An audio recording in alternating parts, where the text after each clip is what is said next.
Hi everyone, Air here. Today we're going to talk about one of my favorite topics, Kundalini. Now, for some of us out there, this might be a topic that kind of sends shivers up our spine, but for others, it brings us into peace. Just to explain all the basics, as well as what Kundalini actually is and our benefits, I have Bianca Abbott with me. She is an expert in this and has actually completed a lot of coursework in it. So without further ado, welcome to the show, Bianca. It's such an honor to be here. Thank you so much for having me. My name is Bianca Abbott. I'm a holistic family nurse practitioner, Kundalini yoga therapist and teacher, psychedelic expert, and I also work in cellular rejuvenation and detoxification through my LunaFast program, which has helped 1,000+ people all around the world in 5 different continents cleanse and detox their bodies, bringing together all of my loves, which are Kundalini, detoxification and fasting, and Ayurvedic medicine, naturopathic medicine as well. So it brings together really powerful lineages. It's my program that I developed over my lifetime. It's kind of my dark night of the soul, getting out of my dark night of the soul. This is my regimen that I use to really heal myself, my community, and my family. So it's an honor to be here to be able to share about all the things that I'm passionate about and have really been my saving grace. I love how you said over your lifetime, but I'm thinking just based off of everything you listed, this was several lifetimes. This wasn't just one. Totally. Oh, I'm definitely the witch that was burned, for sure, over and over and over. And now I really get to bring it through, like the rise of the feminine. Like, what an amazing time to be alive, to really stand in our witchiness and bring out our medicines. And so I'm just grateful that I have the opportunity to share with you, and we get to connect and really be on this beautiful conversation, this flow of conversation of transmission. I really feel like I'm talking to a mirror right now, but I'm curious because you said, the dark night of the soul. Some people don't always know what that means. You and me are like, ooh, okay, do we really want to talk about it? But we need to. Can you explain what that meant for you? So the dark night of my soul, what that truly means is really going to the depths of my darkness, to places I never knew that I could even come out of, to the places in myself that I didn't even know that I was capable of triumphing. Those places where I had to literally scrape myself off the ground day by day, year by year, breath by breath. And not only do it, while I'm amidst everything in my life and have to put this face forward. Nobody really knew I was going through my dark night of the soul until I was able to finally share my story and my authentic voice, which took many, many, many years to even share my dark night of the soul, because I had to protect not only myself, but my family. And now it's something that really is, I'm so grateful for. It's like, I'm so grateful I went through that darkness and that hardship and those challenges, because it allows me to be able to shine like the sun, to really come out of it full circle and then share that knowledge and that feat, right? So that I can help others, even if it's just one person, not make the same, decisions, or maybe lead them quicker. Quantum healing is what I call it. Really, we have the power to step into our highest timeline. And if we have the right wisdom, tools, and teachers, we're able to get there very quickly now with the energy and the Aquarian age. So it's an exciting time. I've waited my whole life to be in this space of empowerment and glow and alignment. And I know that you've been through your dark night of the soul. Even I've heard through Tio and through other sources, people in my life about you. And it's powerful now that we're meeting, because it's really powerful to meet somebody that can really understand trauma at some very deep levels and that can hold you in that. And you can have like a really powerful conversation about. So I'm excited to see where this conversation goes today.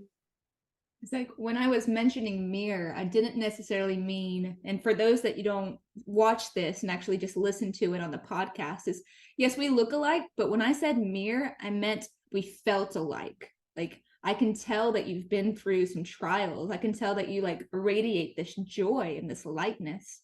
And I feel like a lot of people that have stepped into this healing realm where it's messy and it's, stuck energy and blockages, and you're just like, I don't know what to do, I don't know where to go, and you have all these spirit guides that are suddenly talking to you and you're like, what is going on? To really understand that, I feel like most people have had to go through some type of trauma, whether it's family, whether it's a sexual assault, a refugee, an orphan. There's so many different versions of trauma these days. Now, I heard you mention like a Western side as well as the Eastern side medicine. Is that correct? Yes. So So I'm first. yeah. So what came first was really holistic medicine. Like my mom was a holistic nurse. I learned food was my medicine ever since I was born. My mom was a vegetarian when I was in her stomach. So I've really been in the natural movement from my first remembrance. My mom wasn't using the microwave. Like my mom would, get things from the garden. I was really very blessed. She made all of our meals, all of our nutrition, and she knew because she was in a space of having to learn how to heal herself. But we are very much rooted in the Western medicine because my mother was a nurse and I'm fifth generation nurse, first nurse practitioner in my family. So I come from a lineage of nurses, which is like the lineage of witches, really. So it's really an exciting time for the witches to reveal themselves and to come and stand in their true power. And I see nurses all around the world, because now on Instagram, I connect to so many amazing people, and we are a growing network of holistic healers on this planet. And I'm so proud to be a nurse. I couldn't have said that when I was younger. It really took embodying my own kind of archetype as a holistic nurse, because I really didn't have anybody to model. I had to create my own path, right? Which has been really cool, actually. I'm thankful that you're a nurse. My mother was actually a nurse for, I believe, 30 years. So long-term nurses, I am very much someone that believes in Western medicine and Eastern medicine having a marriage. Like, Yeah. I feel like a lot of people are like one or the other, and they take this side or they take this fight. And I'm like, but we're all trying to heal. Like, why can't we use every tool in our bucket, right? Yes. And like that was really, I wanted to be a bridge for Eastern and Western modalities. And I knew at a very young age that I was going to be bringing all of the things together. I knew like 15 years ago that I was going to be doing the work that I'm doing. I didn't know I was going to be bringing psychedelics into it or like ketamine. but It happens. Yeah, but I knew I was going to bring the yoga therapy in. I knew I was going to bring in, the essential oils, the herbalism, the Ayurveda, like all of that was very aware. So I didn't know the fasting was going to be coming into it either. So it's been a gradual like journey of awakening and really just meeting this healer, being guided here by this angel. Like I was guided by the angels to work with, some of the most powerful healers like Dr. Sebi, Dr. Morse, Alexander Cousins, people that I really just like have been able to help heal people of everything, because that's what I needed in my toolbox to help heal my mother. At the age of 7, I was on a mission. I was like, I'm going to find the cure for HIV, like at 7 years old.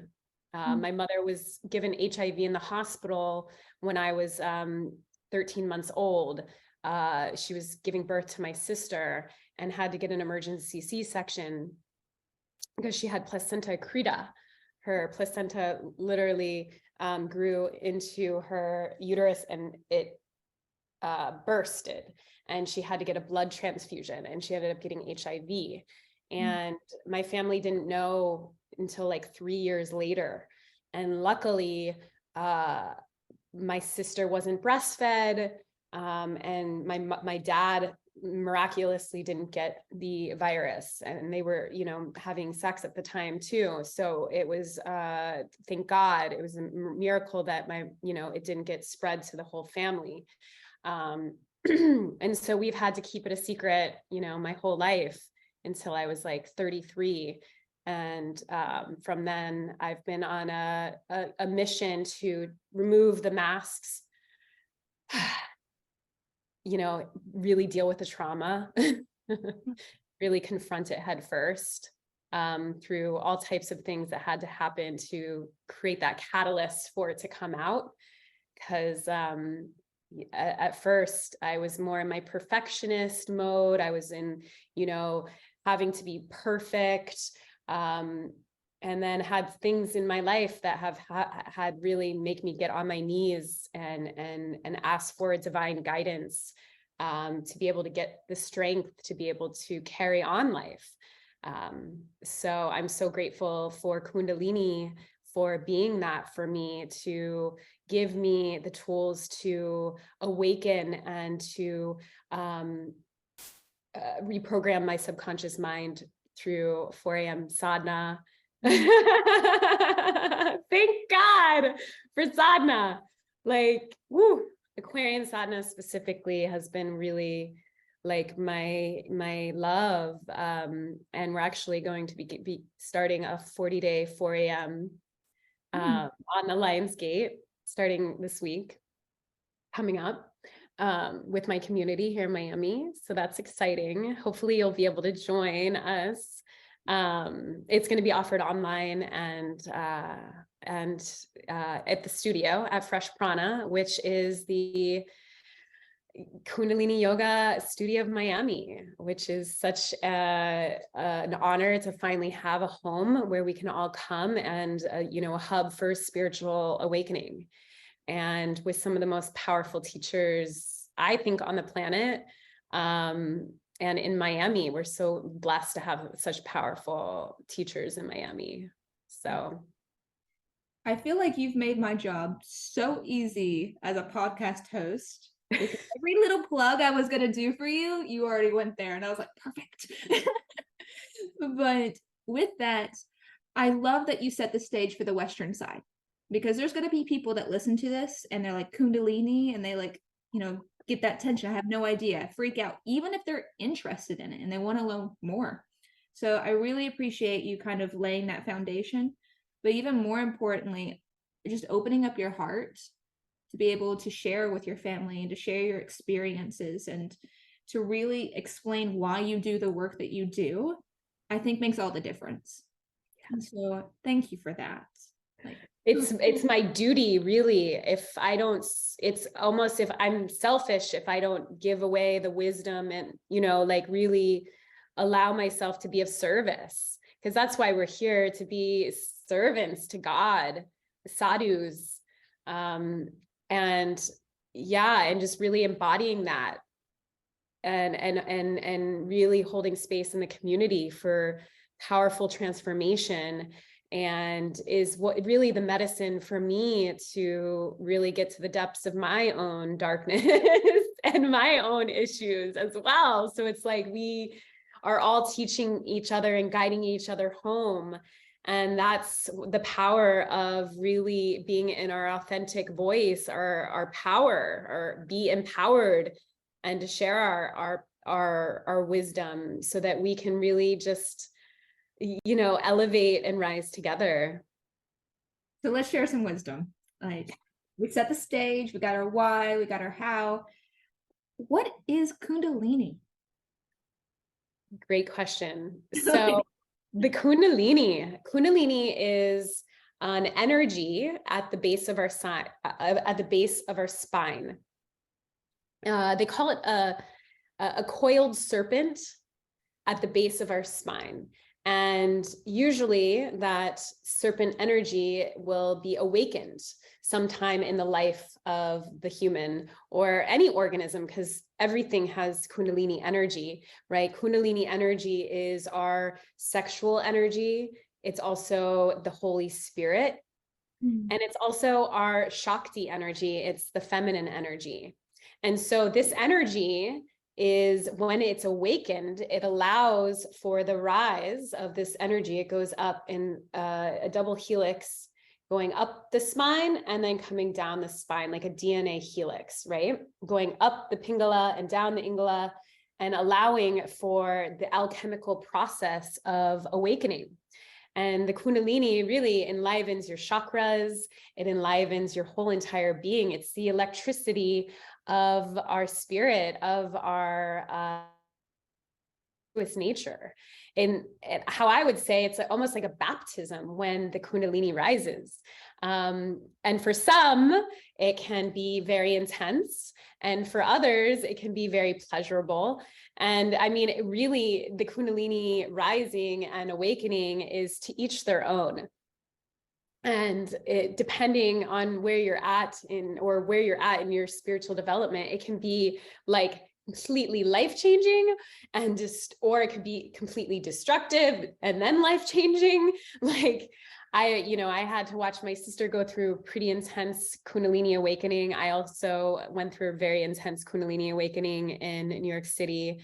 And some of the signs of that, are, increased sensitivity to life, not being able to like really do anything that's not in alignment with your soul, taking on intuitive and psychic powers, right? Maybe some people might see spirits, there's a spectrum of things that can happen when somebody's awakened by the Kundalini energy, and we don't want to fear it. This is really one of the best things that can happen to us. It allows us to awaken and come alive.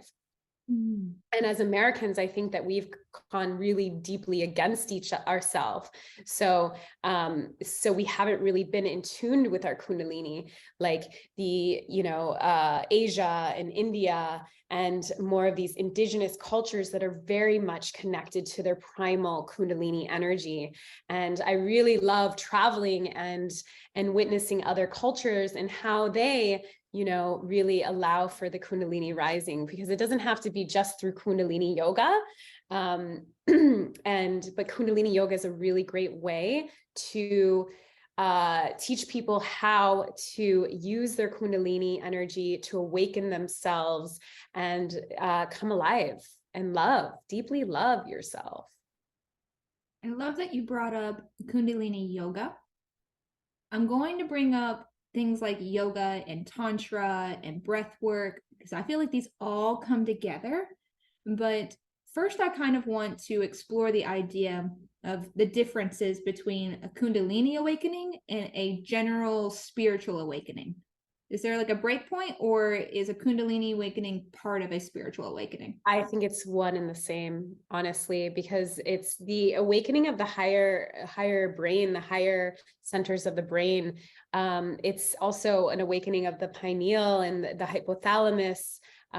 So that is really only done through the awakening of the energy of the body. And you said tantra and all of these other, mystical ways of activating the Kundalini energy. It's all Kundalini energy, whether it's an ayahuasca ceremony or like a breathwork session, or even being in church singing, hymns, right? That's where I really first had my spiritual Kundalini awakening, was through Jesus Christ. Was in the church through singing and through like feeling the spirit and the chills, right? Yeah, and like being in mystical places, right? Like I found my home because I was like, oh my God, the spirit's all around. Like I could really feel alive in where I have now recently moved. And so it's an awakening of our nature, our sexual energy. And sometimes it can be an extreme, and sometimes it can be very subtle. It really just depends on the person and their walk on this planet. When you are introducing somebody to the idea of Kundalini, do you use a certain type of gateway that's like something that you're just like, this tends to be easier for people, especially women? Because you said this is very sexual energy as well as enlightenment. Mm-hmm. That can be kind of scary for a lot of women these days because for generations, we've been told to be pretty, be quiet, don't ask for anything, in the bedroom, if you have like an O, you have an O. If you don't have an O, then, you're out of luck. So what would actually lead somebody on the sexual side to want to entertain Kundalini as something for healing them? Yeah, it's I haven't had sexual trauma, so I can't really speak from my own experience with sexual trauma, but I have had neglect, I've had betrayal, I've had deep, situations with the opposite sex that, really affected my ability, to open myself in the past. So I know the feeling of, not feeling safe to like really allow for the opening or the receiving of the sexual energy, or even what to do with that, or being very confused, or like, this is a sin, right? Coming from the church, we were taught that if we like really took on pleasure and pleasured ourselves, that was a sin, right? So it's very much in our psyche and in, the general culture, especially, Christian and Catholic and and religious sections, to really not want to go there because of this whole idea that pleasure is a bad thing. Like really like loving ourselves and having an orgasm is a bad thing.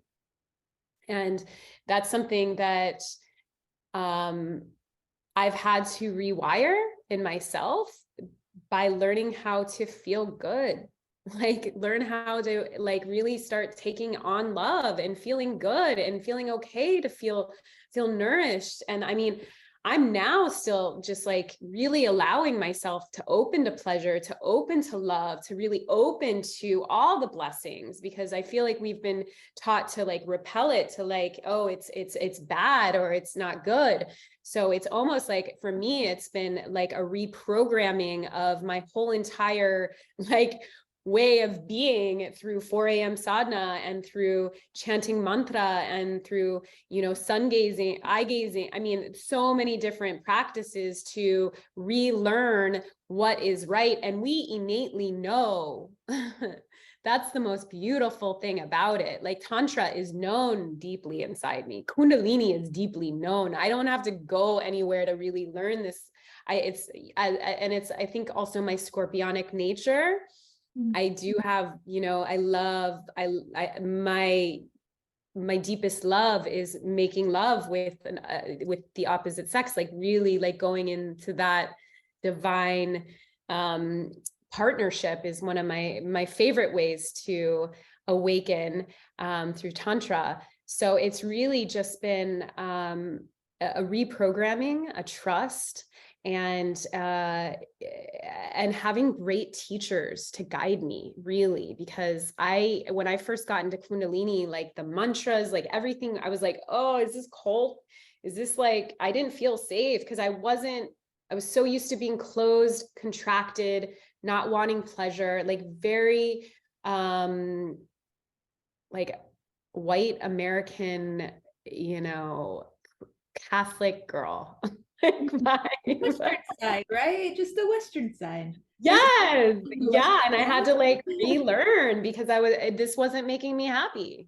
This wasn't fulfilling me. But yet it was the Kundalini where I could actually finally feel just complete ecstasy and joy within myself through using the breath, through using the technology. That was all I needed. I didn't need some scientific explanation or anything. I just needed an experience, a vibration.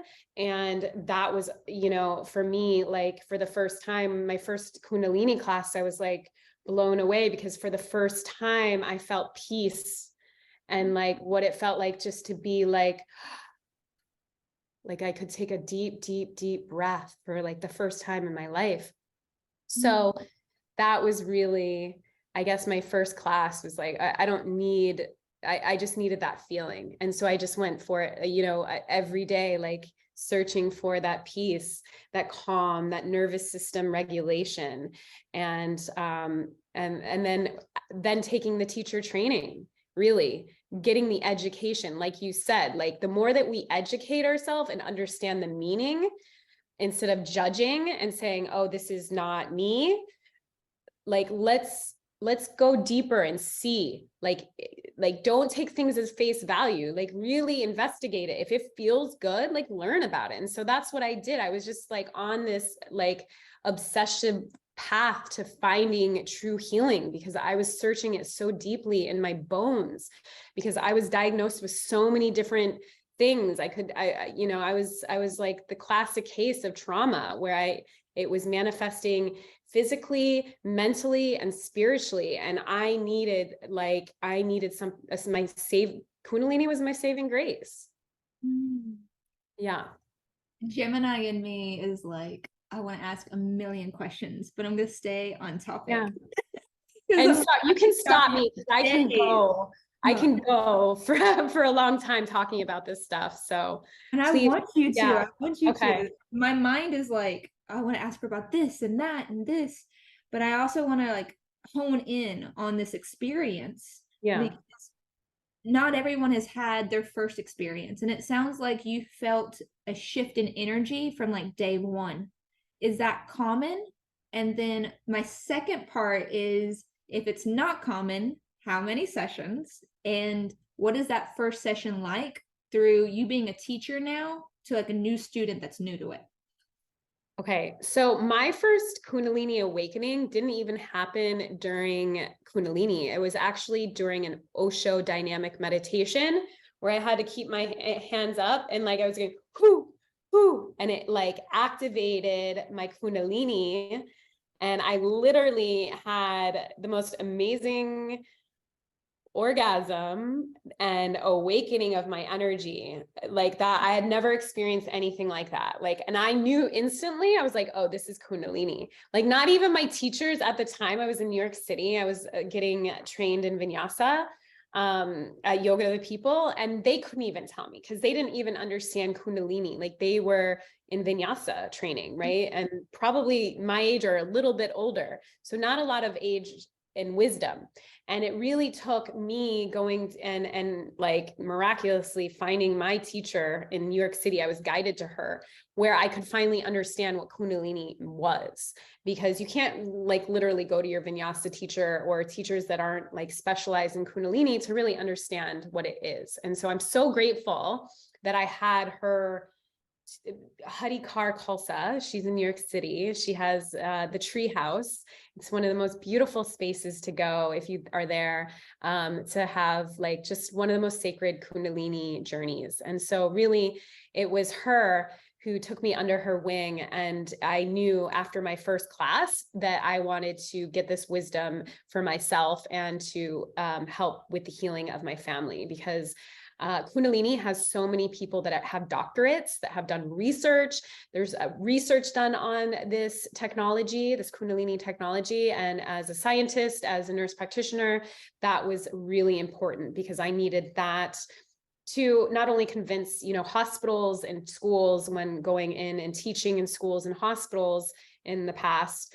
I was just on fire to spread this wisdom. And that was really what opened doors, was the research and the amount of expertise in Kundalini that you don't really find as much in other lineages.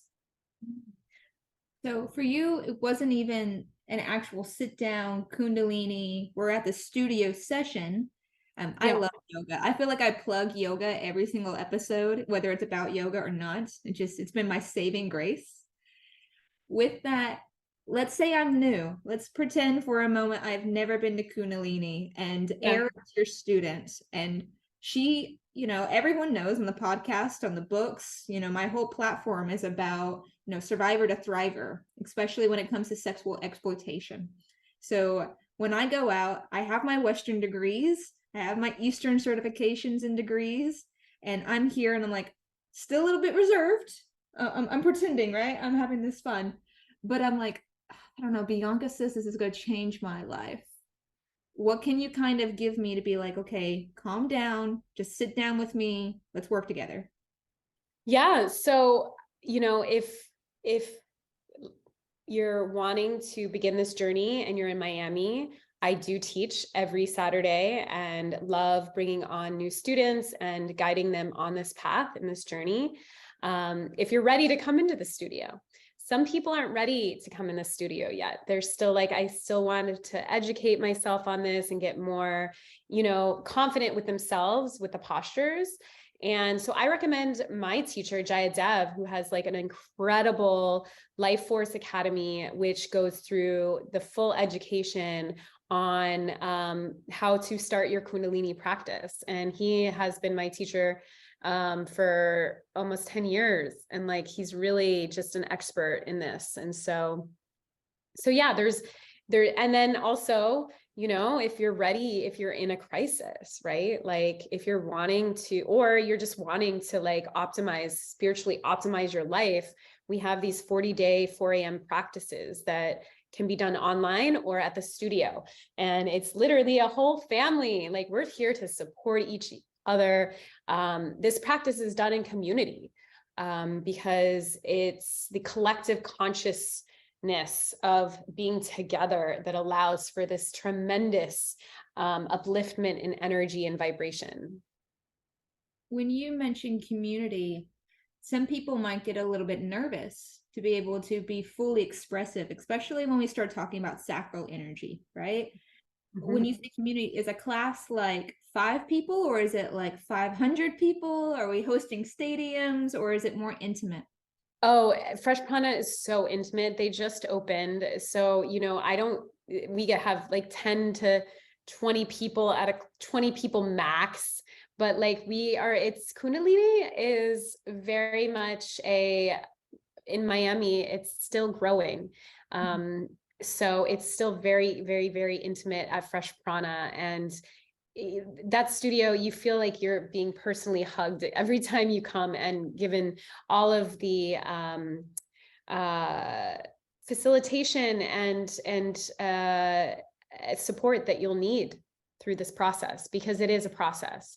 But it's the isolation, I think, that has really just imprinted in society since, especially this whole thing with the pandemic. And so like really just getting out of that isolation is necessary for connection.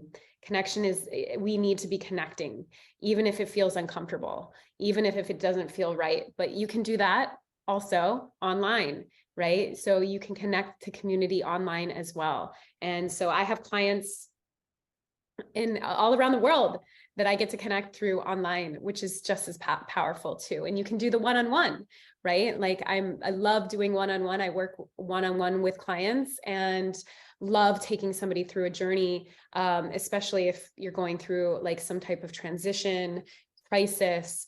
Having a teacher, having a guide to help you through that it can really help expedite and quantum leap through it. So I'm like picturing this right now for everybody is I went in, I had my open mind, I have my experiences from the past, but I've done my research. I've looked at the treehouse. I've investigated, Fresh Prana. I'm like, okay, I'm going to arrive. I do my session. There's like 5 to maybe 10 people here. What immediate sensations may I experience when I'm in the class? And then also after I leave? Great question. So we do a lot of breath work in Kundalini. Yoga in general is a breathing practice, but in Kundalini, we're going to be doing a lot more breath work than you're normally used to really open up the chi and the energy channels, to open up your heart. So you might feel tingling in your body. You might feel lightheaded. You might feel like the best you've ever felt in your whole entire life, because now you can actually like feel like your body feel alive from the prana, from the breath work. Some people have really huge releases. Some people cry because they've been oppressing their feelings for so long, and now they can finally just like let their emotions out.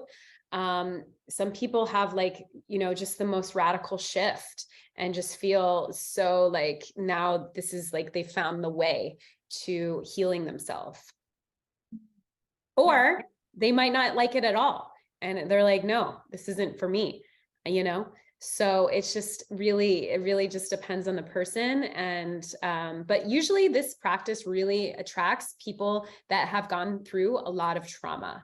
And they say that Kundalini, it usually is like Kabbalism, that you don't usually find it until later in life, in your 40s, when you can really understand it, because you need experience in life for you to really start connecting with your breath.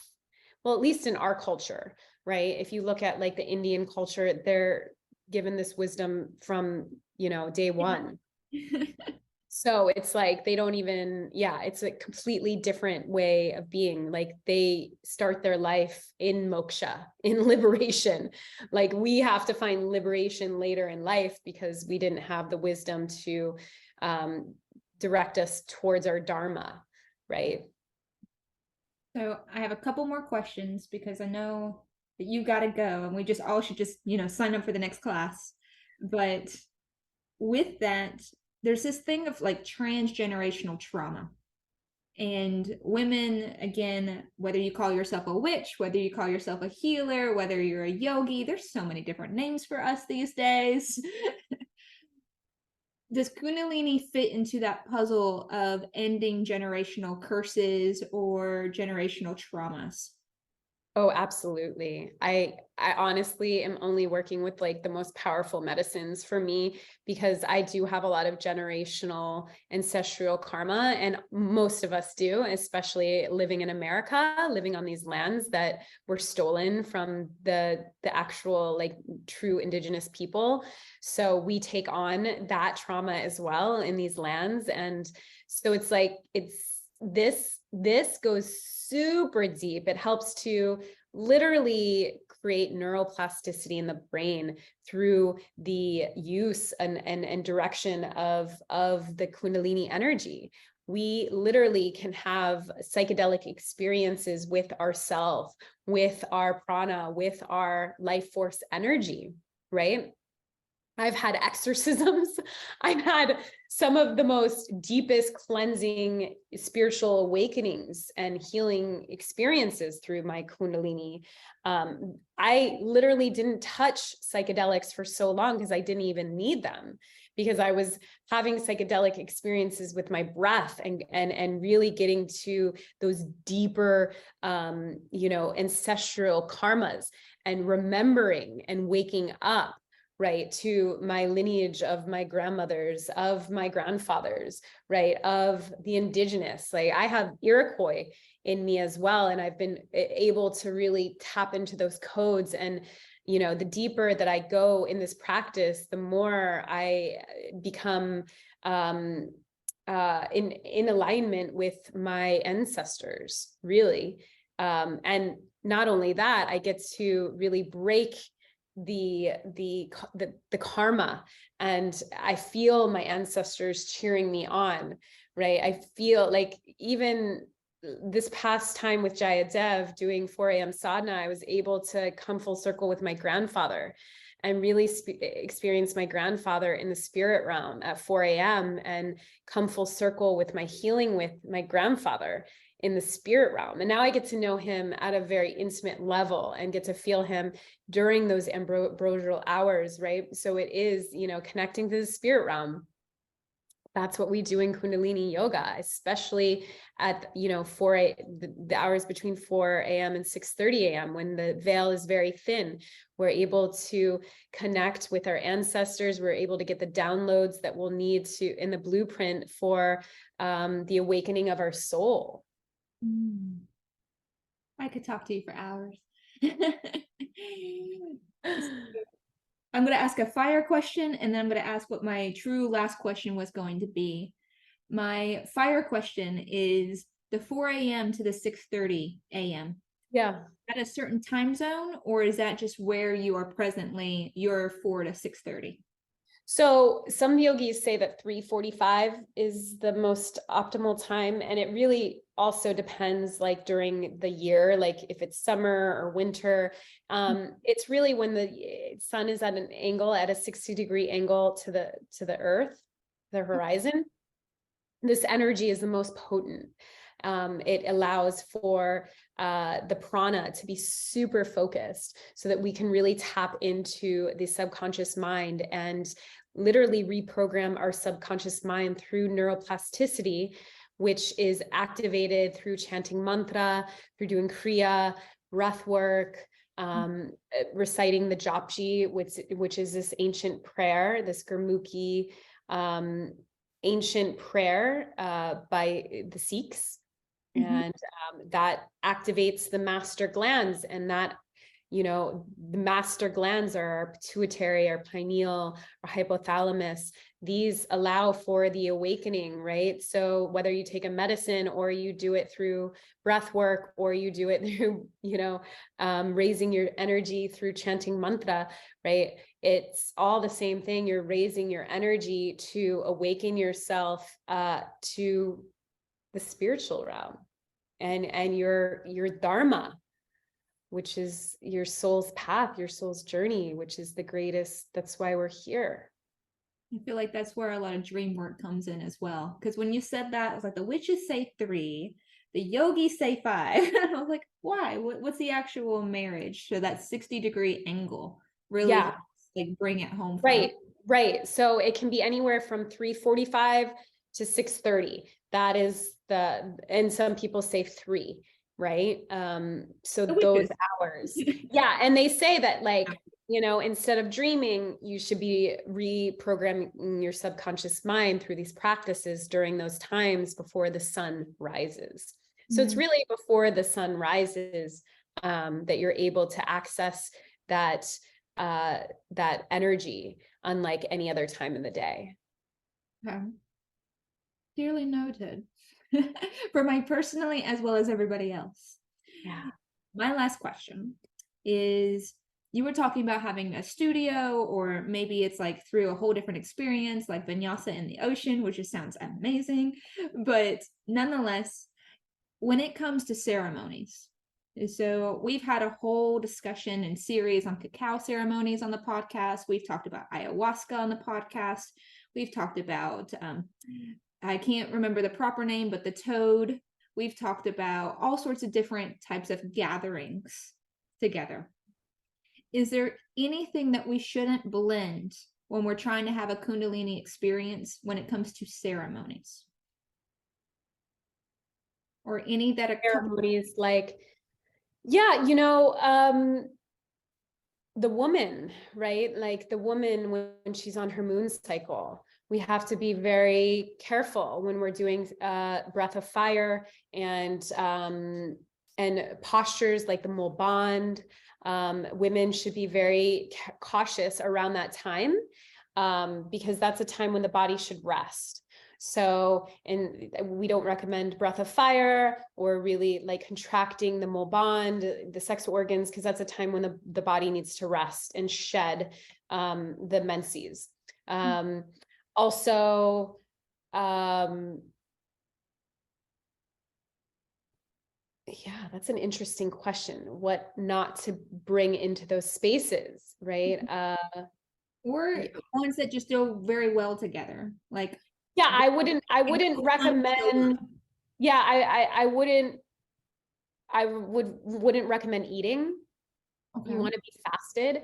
When you're doing this practice, you want to allow for an open channel, and food and digestion do not work with breath work and yoga. So really being in a fasted state is going to be ideal during that time.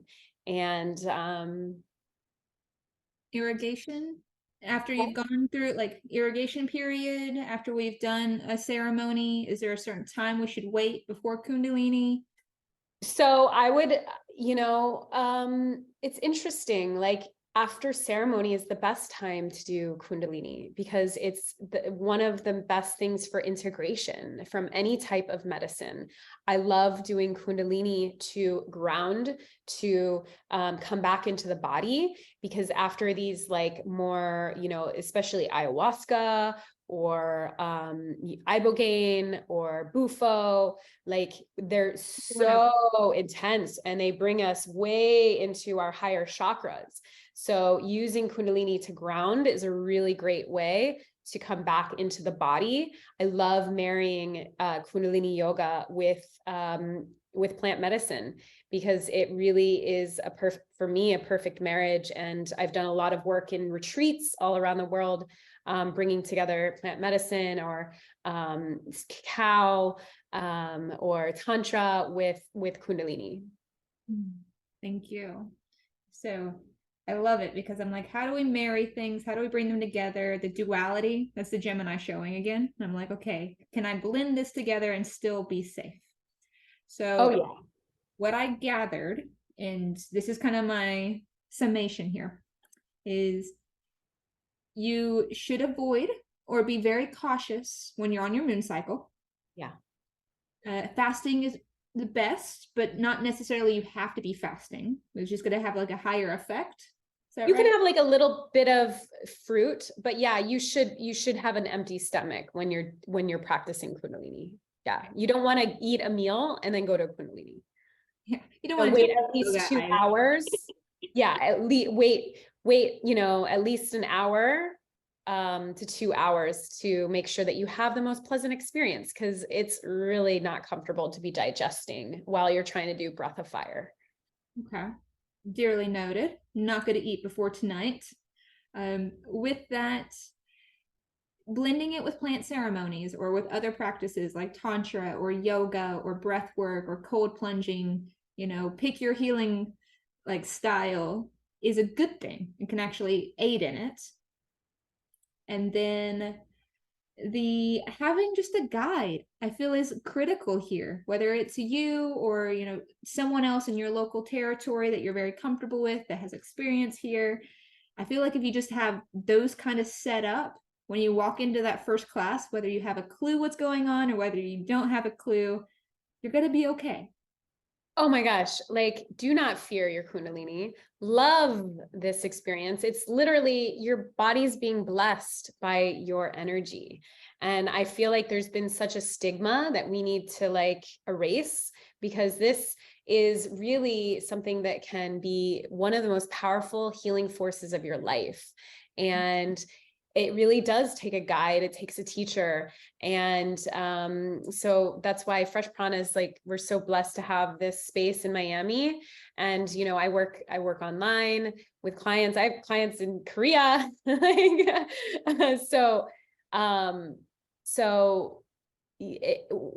the student is ready, the teacher will appear. I feel like that's a perfect ending. When the student is ready, the teacher will appear. So I love that you brought up Fresh Prana, and to find you on Saturdays there in Miami. How do we find you online? And then is there anything else you want to share that you're like, it's important that people take this home? Yeah, I feel like I shared like a lot here today. The most powerful medicine is our self-love. And whether you experience that love through yoga, meditation, being with family, whatever it may be, if you are connected to your heart, that is some of the most powerful medicine, right? I share these modalities because they've allowed me to really tap into the medicine of the heart. And so Kundalini is really a heart-centered practice. It awakens the heart center. And I think as the Western culture, we haven't really been taught how to access our self-love. And so through Kundalini yoga, you're able to use tools. Yoga, it allows you to really embody that love within yourself and to feel the electricity of love going through your heart, which I think is really needed now more than ever, especially after this whole situation that we had as a world. So that's kind of what I want to leave with. We are the medicine. We have it. We just have to learn how to access it. And I'm just so grateful for my teachers that came before me that were able to take me under their wing and help guide me during some of the most vulnerable and scary times of my life. Thank you so much, Bianca, for sharing your wisdom, your light, your experiences, your hearts. I could list it off for days. It's been a pleasure. I feel like I've learned a lot, and I know that a lot of people are going to get a lot out of this as well. So for everyone out there, go check out Bianca at the Fresh Prana, or, research her. You can find her through Instagram. If you're on my Instagram or the Flying with Air Instagram, she's right there. I'm always highlighting her. And then, of course, as always, thank you for growing and healing with me today. Yeah, thank you. You can go to biancaabbott.com, my website. You can reach me there, or Bianca Abbott Wellness on Instagram. And I'm also on Facebook at Bianca Abbott. So I really am so honored to be here and to be able to share about Kundalini, because it's really been such a great medicine for me. And so thank you so much for this opportunity.